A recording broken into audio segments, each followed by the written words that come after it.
Hey one, hey all, welcome back to the channel. And with the War for Cybertron trilogy now behind us, or, well, pretty much behind us, I still don't have my blaster, even though one could argue he's part of the legacy. I digress. With the War for Cybertron trilogy now behind us, it's time for us to ask the question, was Kingdom worth it? That's going to be our topic this time around in the latest GotBot True Review.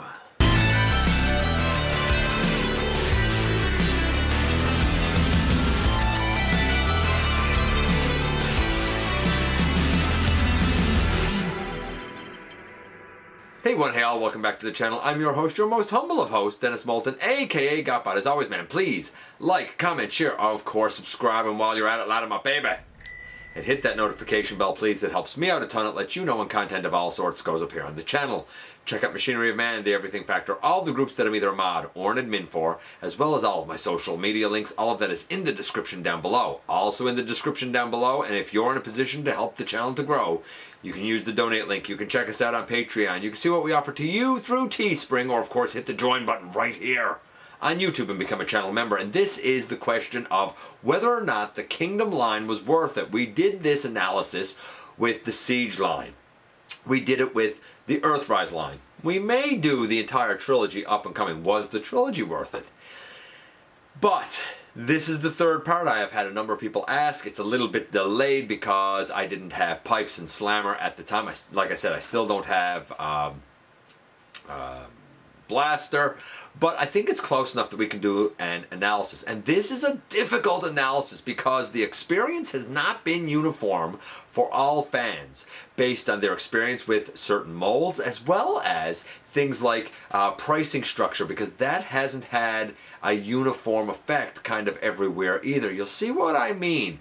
It's going to be a lot of numbers thrown around, a lot of analysis going right from core class right up to Titan class, and we're going to see if it's worth it or not based on my experience. Yours might differ, and I totally understand it, because man, if one thing is universal for this whole line in this past year, it's that it was all over the map. So without further ado, how about we head over to the table and take a closer look at this line. Okay, so we are finally going to do a look at, was the Kingdom line worth it? Now, that's very complicated to answer here because not everyone's experience is the same here. In terms of both pricing, in terms of quality, there's a lot of variation. So if your experiences and thoughts thereof differ than what I present here, I totally understand it, because this is super challenging to do this time around. We looked at this when we did Siege, and I said then that Siege was, to my surprise, actually worth it, even with massive price jumps here in Canada. And when I say massive, I mean I gave percentages there, like huge price jumps in Canada. And I said then that if we have, and there were some there that were not worth it, but the majority were, and I said, look, if they have prices go higher or they take away anything, then it's going to be hard pressed to make it worth it.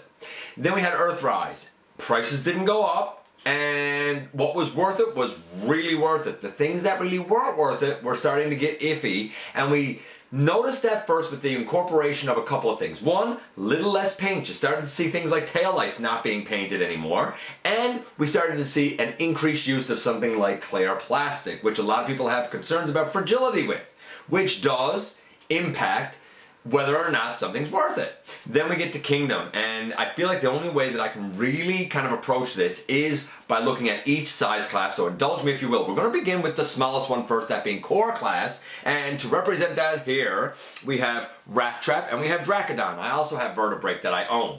Here's the first telling sign. I didn't buy all of the core class. I had no use for a tiny Megatron, Optimus Prime, or Starscream, or Soundwave. I'm not saying if they're good or bad, I'm saying I don't understand why they exist. Now, some people have said, hey, you could use them with Titans. We've had lots and lots of tiny little Commander class ones that would work far better with Titans than this. This, I would argue, is still a little bit too big for Titans, but the size exists. Now, the range of mass that I've basically seen on these is somewhere around 17 to 20, 22 grams.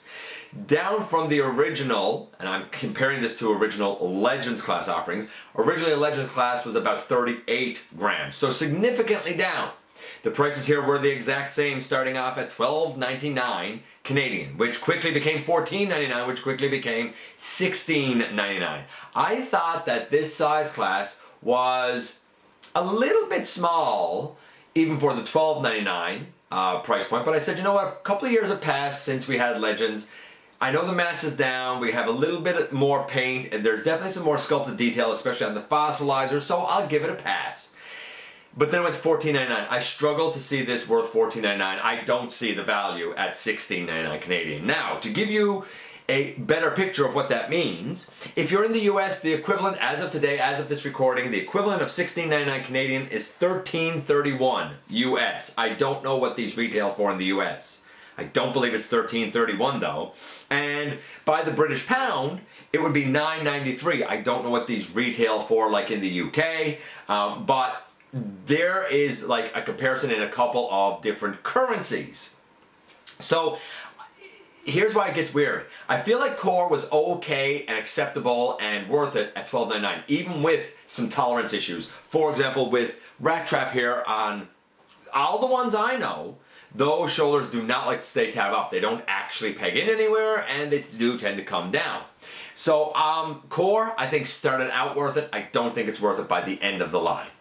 Then we get to Deluxe. Man, Deluxe is all over the map.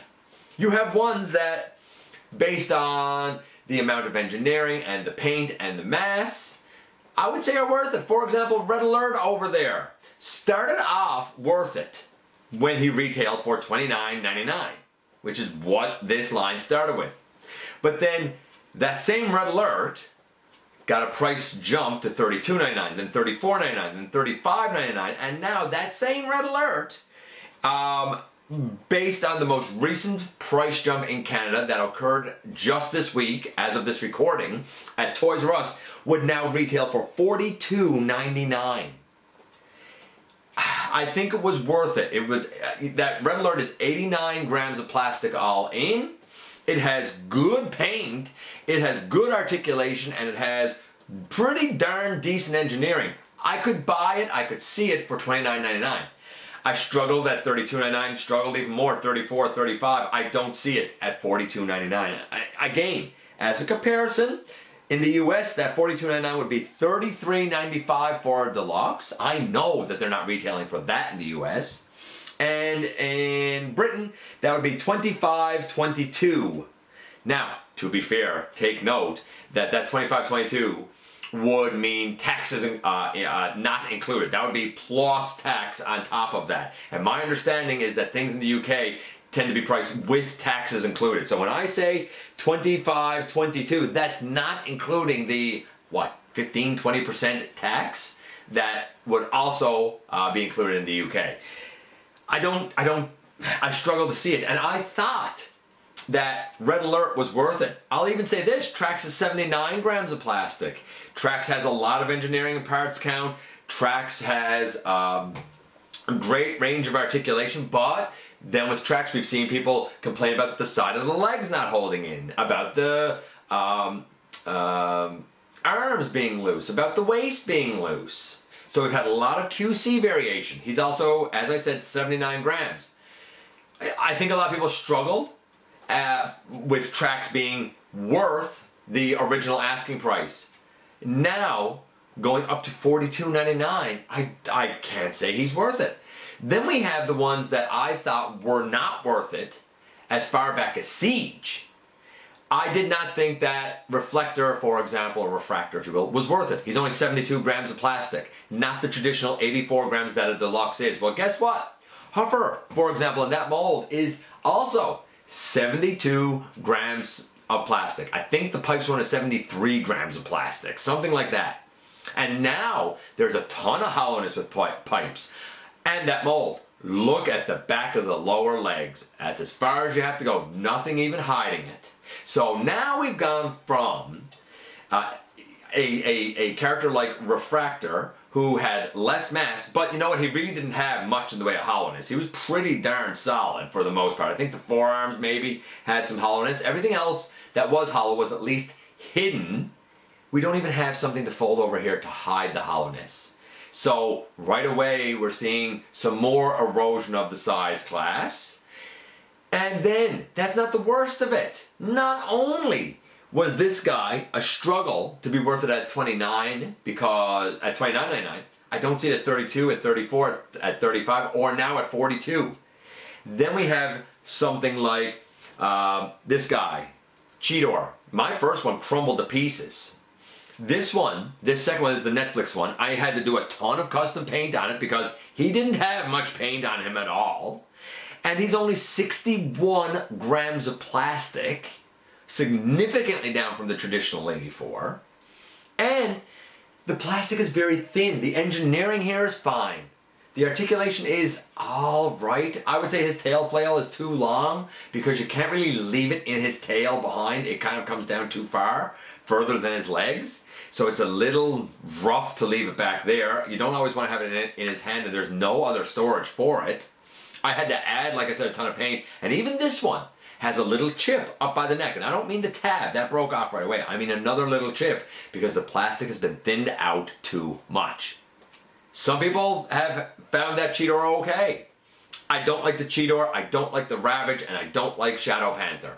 In fact, so much so, I didn't even buy Shadow Panther. So something else that I skipped. I didn't buy Waspinator because, again, I struggled to see the worth and the value. I'm sure he's good, I'm sure he's great, but I struggled to see the worth and the value.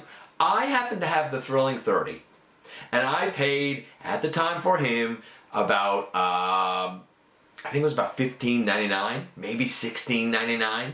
I'm not even sure if it was that high then. I've struggled to look at the new Kingdom one and see him worth, $32.99, $34.99, or $42.99. I don't see it. I don't see it. So, at the deluxe size class, well, there's some that I think started out worth the asking price. I've skipped all of wave 4, right? I skipped all of wave 4. As for all of the fossilizers, one could argue, hey, there's a ton of molded detail there, which does add to it. And I like the fossilizers. A lot of people didn't.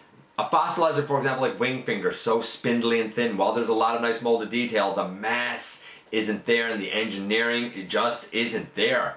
When it comes to deluxe, I think that some of the offerings started out being worth it. Now, I don't think any of them are worth it. And don't get me wrong, I fully acknowledge that the last 2 years there's been such upheaval that, prices for things and whatnot have gone up. I understand all that. The problem is that I think pre-2020, say 2019 when Siege was out, those price increases were not valid at all. Not a bit. There was no need to do such massive price increases. Just since 2018, to put this in perspective, here, where I live, the prices have gone up 113% for a deluxe. 113% since the beginning of 2019. So that's 3 years. It's got up 113%. Now, again, as I say that about deluxe, let's keep in mind that other places in the world have not had the same price increases. I know in the US, the prices have been more stable than they have here. So some people might still say deluxe was worth it. Or at least most of deluxe was worth it. I think the one that is the most criminal in deluxe would have to be Black Arachnia over here. Her legs aren't the bronze they should be, they're black. And I get it, it makes the spider look accurate, but it's not accurate to Beast Wars. Her purple and green accents are missing. Those paint apps are not there. And she only clocks in at, I believe, 38 grams, maybe 35 grams. I can't remember how it goes now. I talked about it with Legends. I don't remember if a Legend is 38 grams and she's 35 grams, or if a Legend traditionally was 35 grams and she's 38 grams. Either way, she is basically the traditional mass of a Legends, which retailed, most recently for $12.99, then $14.99, then $16.99. She right now as a deluxe would be, $35.99 at most retailers, $42.99 at Toys R Us in Canada. I don't understand how a Legends is worth that, especially one where the breastplate is known to break. Mine hasn't, but a lot of people have broke that. A lot of people have said that her spider legs fall off. And a lot of people said that, again, much like Cheetor, while the engineering is impressive and interesting and cool, they have made her too small and thinned out the plastic too much, and now it feels like she's over-engineered for the massive plastic used. And I would agree. Then we get to Voyager. And Voyager is really interesting. So Tigatron here came in, I believe, at about 109 grams, but he does have a lot of molded detail, and the tiger itself has a nice bit of paint. Though, I will say, I wish the inside of the mouth was painted. I also like a couple of the accents that were put on here in robot mode. Do I think it should have been in the Hall of Fame as Toy of the Year? No, I don't think he's that good. Dinobot, I liked. I put a bunch of custom paint apps on him again as well. But I think the mold is good. I think it's solid, and it clocks in at a respectable amount for a Voyager. I can't remember offhand what it is now. 100 and maybe 20 grams. It's still a little low, but there's a lot of molded detail in his body that kind of does make up for it, and the engineering and parts count do sort of make up for it a little bit. I do think he's a little bit light. I do think he's a bit light. Kind of the ideal balance of giving up a bit of mass for extra quality of hinges and swivels and added molding detail would have to be Optimus Primal. Optimus Primal only comes in at 132 grams of plastic instead of the traditional 145 to 165 grams.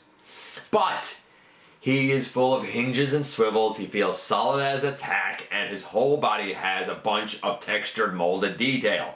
I can see the trade-off of a little bit of mass for that extra molding. Then we have someone like Cyclonus.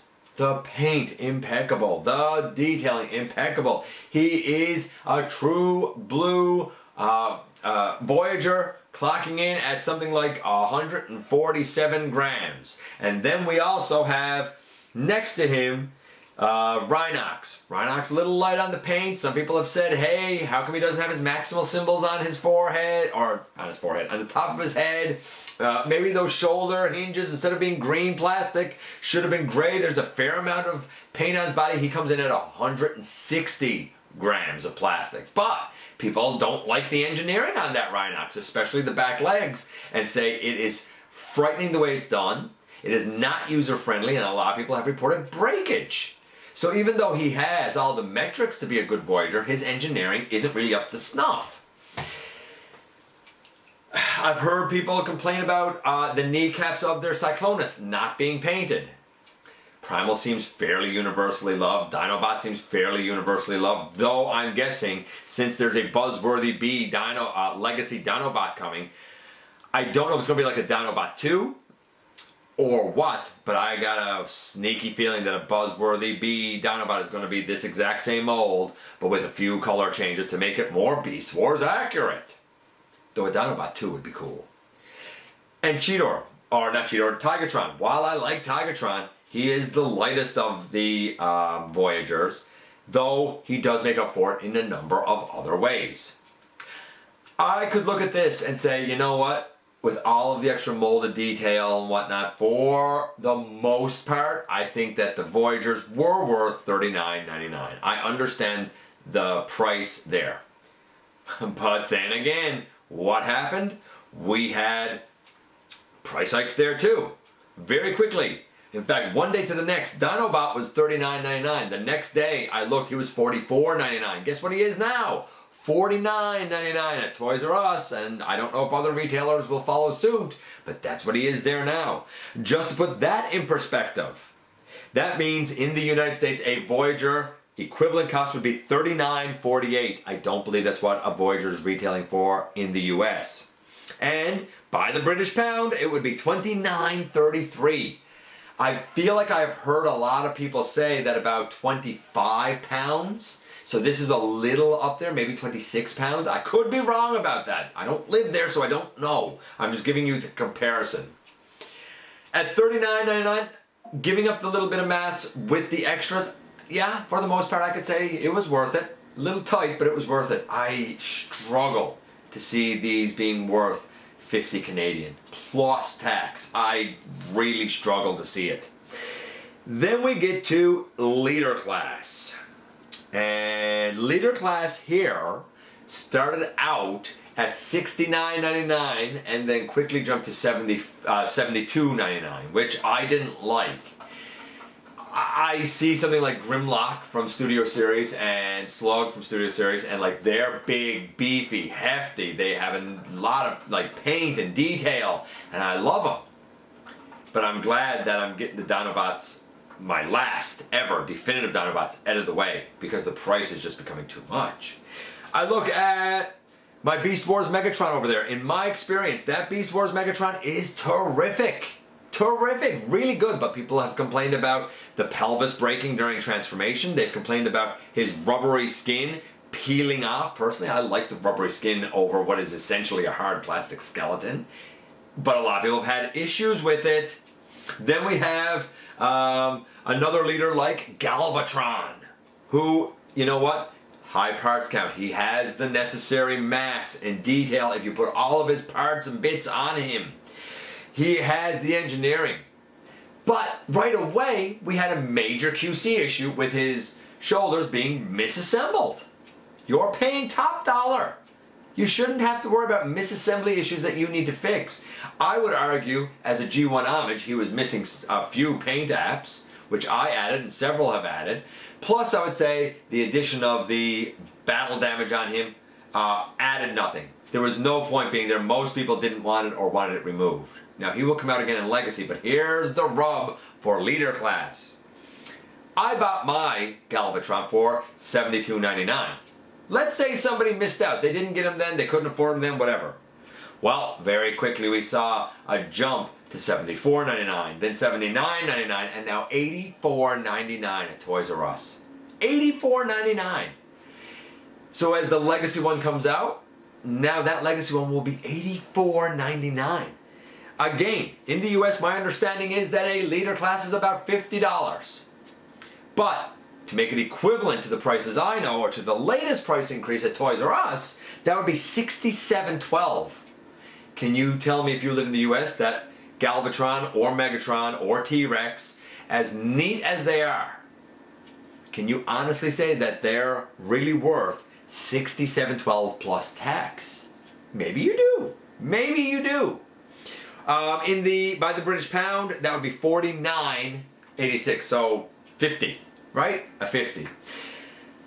Again, at the beginning, I feel like that the Voyagers were the most successful because Magnus, though I didn't get him, again, one I skipped because I didn't need another Magnus, but Magnus is, by the metrics and measures of mass, of parts count, of engineering, and of paint, he is a objective leader, right? He comes in at like 325, 328 grams, traditional leader, 328 grams. He has a high parts count, there's a lot of engineering there, he has a great range of motion, and he even has a respectable amount of paint and paint detail. The Megatron over here, if you avoid the QC issues, ton of paint, ton of sculpted detail and whatnot, yeah, the articulation is there, interesting transformation, the mass was there, same with Galvatron. So when we started out at $69.99, I said, I see it, I see it, yeah, they're worth it. $72.99, I was like, eh. $74.99, I'm like, I don't see it, man. $79.99, I'm struggling a lot now. Now $84.99, I don't see it. I don't see how this is, you know, by the time I put taxes on here, that $84.99 is going to be about $90. I do not see how Galvatron is worth $100 or close enough on. I'm not following the logic. Then we get to Commander Class Rodimus, and everybody has said it's so weird. Everybody has said Commander Class Rodimus is not a Commander class. He should have been sold as a leader class. And I actually, when I done my review of him, looked at the metrics and I said, you know what? The overall mass of everything, as it's designed, is 2 times the price of a leader. And at the time, the going price of a leader resulted in a Commander price being 2 times that.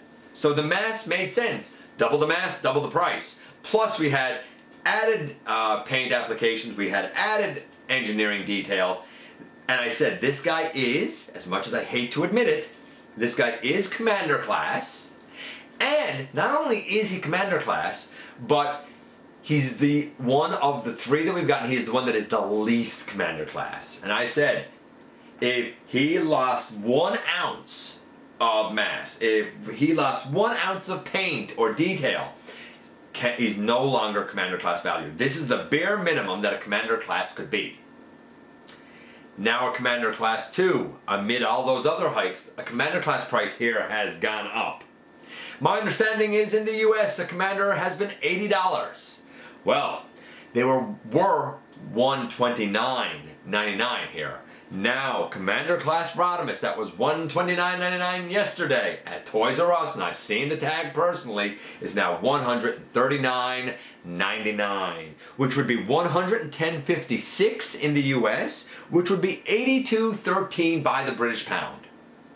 I do not see a $140 value here. Let me give you another comparison. 9 years ago when Metroplex was released, he retailed at Toys R Us for $134.50.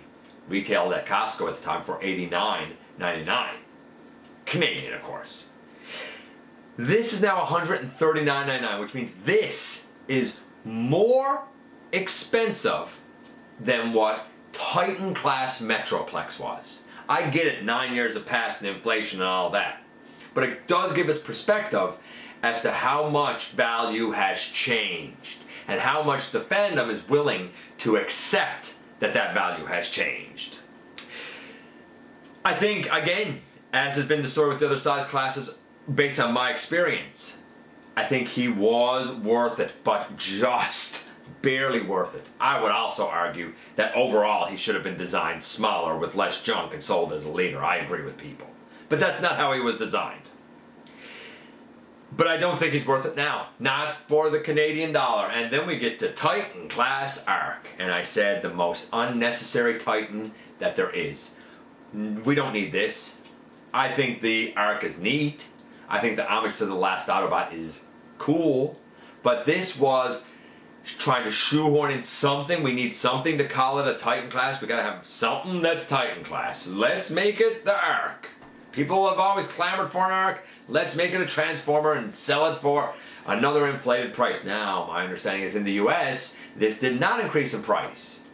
I believe it was $159.99. Somebody can correct me. And I think that was always the going price for a Titan down there. In Canada, this guy increased from $129.99 to from $229.99 to $249.99. And I got news for you. The Arc itself has also undergone another price increase. I have seen him priced at $265.99 Canadian. And I said it as soon as he was announced. This was not worth the Canadian asking price, is not worth the Canadian asking price. It is one of the shorter and lighter of the Titans. It has no play set, so to speak, display base mode. Even these blasters don't even turn. The battle damage is not really well applied, I don't think. I don't like it, I know that's subjective. The test shot colors seemed a little bit better than what we actually got in the end. I do like mainframe, but I feel like this Titan lacks enough to warrant a price increase. Had it stayed what it was, I might have said, it's okay. But my story from the very beginning was no, was not worth it. Not for Canadian. Was it worth it for American? Yes. And I'm very thankful that good friend of the channel, Ultra Megatronus, hooked me up with this for the American cost. That's what I paid for, right? Not the Canadian price. So what do I say in the end? I feel like Kingdom has had the most questionable and varied QC all across the line. More than Siege did and more than Earthrise did. People have had such wildly different experiences. My Trax is great, but a lot of people don't like them. My Megatron is great. A lot of people don't like him. Some people think that the Rhinox is great. I'm not a huge fan. Some people think the Cheetor is okay. I'm not a huge fan. I skipped things this time. I skipped most of the core class. I skipped all of Wave 4 Deluxes. I don't think I skipped any Voyagers. I'm not sure. I don't think I did. And when it comes to leader class, I skipped something in leader class. This is the last Rodimus Prime I'll ever buy. And I'll tell you this, I'm not even a Rodimus Prime fan, but I am a fan of this. I do have intrinsic joy out of this Commander class Rodimus. It is the Rodimus I've always wanted. I can say that. And the arc is neat to have, but if I never had it, I really wouldn't care. That's the thing. The arc didn't make my worst list for the year. He didn't make my best list for the year. Though the fan voted best and worst list, he made it on both. Other years, very often Titan is number 1 or close to the top. Now, he didn't even make the list. When you skip stuff, when you have the exact same things that were on the shelf not selling for a certain price, and then the next day they get a price increase, and a week or two later they get another price increase, and a month or two later they get another price increase. If it didn't sell for the first price, what makes you think it's going to sell now? Because of the QC variation, because of the fact that a lot of people didn't like the fossilizer gimmick to begin with, though I did, because the one weaponizer, mine, the hips are, or the waist is loose. A lot of people have said that their slammer's real loosey-goosey.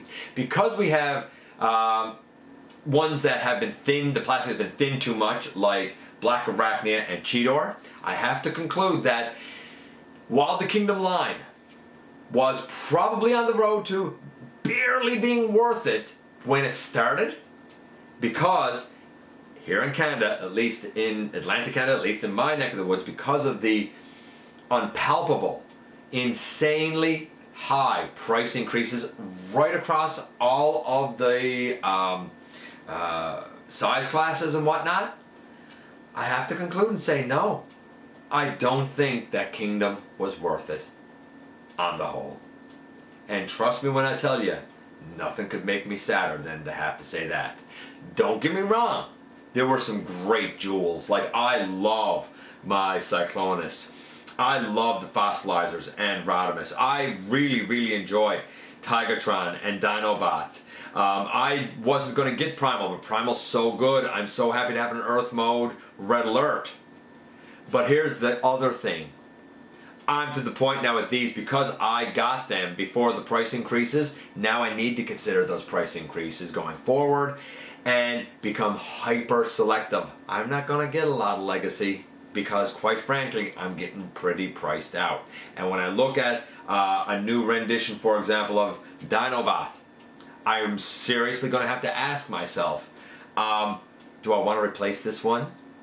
I think it's going to be a hard pass because this one's pretty darn great. I used to buy everything. I used to be in for it all because, you know what, it was my hobby and I enjoyed it. Now it's starting to transition into becoming a burden, and that's frightening when you're a fan. And here we are once again, and that was a lot of food for thought. Look, I have a lot of things about the Kingdom line, man, that I love. Like, there's a lot of things that people have gushed over, and I'm right there with you. Like, I loved Inferno, a true blue Voyager. I love Dinobot, you know, another great Voyager. I thought that Tigatron was pretty darn good, and Primal was pretty darn good. I appreciate the added, I guess, molded pieces, like in the fur and whatnot of characters like Primal, but also in all of the bone structure of things like the Fossilizers, for example. Pardon me. But there's other ones that I'm like, man, I don't, you weren't good to begin with. Like, I think Black Arachnia is good. I think she's vastly too small. Not even too small. It's the plastic is thin there. See, that's the thing. A lot of people say, when I talk about mass, a lot of people will say, oh, I don't care about the size. It's not about the size. It's about the actual amount of product used. And I would argue that while the proportions and stuff of Black Arachnia and her scaling is fine, I feel like the plastic got too thin. Maybe all of that should have been on just a slightly bigger frame so that it felt like the materials were more robust. Same goes with Cheetor. Fine engineering and stuff, but it's on either too small or the plastic is too thin out or something. It's over-engineered for the size that it is. And we've seen this in the past, but it's been isolated, right? With things like Universe Galvatron. You know, some of the Studio Series Bumblebees suffer the same sort of thing. I said, on the whole, that I think in the beginning, I was amped up for it, man. We were getting offerings of characters that I was happy to get, that I said, you know what, this is going to be my one and done for this character, like that Rodimus Prime. While there's a lot that I liked about Kingdom, there's also things I didn't like so much, and there's things I just plain skipped because I said the prices are gone up for everything, and I don't want to spend that on that. And with prices gone up even more, if Toys R Us in Canada is an augur of things to come, I don't know if it will be or not, we'll see, but I had to include it in this discussion because it is the most recent jump. I got a feeling it might kind of fail, and we might go back to maybe, you know, some of the 34, 35, for example, for a deluxe. We'll see. But I feel like the things have crept up such that, man, it's hard to justify it anymore. If those increments go up, so should the quality, so should the mass, so should the paint, so should the articulation, so should the parts count, and so should the detail. All of that should go up. Costs more, the value needs to be more. When those costs go up, and your QC is going down, you're getting a lot more variation, your mass is going down, less paint is being included, we're starting to see hollowness again, then I think you are reaching the point of having a problem. I don't know how sustainable that is. Maybe your experience with the molds and pricing has been different where you live, and if so, that would totally color your thoughts about this line. On the whole, based on my analysis and my experience, no, I gotta say, while there were some gems, I don't think overall Kingdom was worth it. And the proof is in those that I skipped altogether. Let me know what you thought about Kingdom. Was it worth it in your neck of the woods? I appreciate you guys coming by, giving me some of your extremely valuable time. I do know how important it is to you. If you're in a position to help the channel to grow, you can use that donate link. You can check us out on Patreon. You can see what we offer to you through Teespring, or of course you can hit the join button right here on YouTube and become a channel member. Don't forget to hit the subscribe button, stick around, have some fun with us, and especially don't forget that somehow, some way, whoa, I skipped over that, or I fumbled over that. You right there, you do make a difference. You are very important. And I look forward to the next time that you and I get together to have another visit, either in the live streams on Thursday nights at the stop motion premieres or the old fashioned way, baby, right here inside the videos.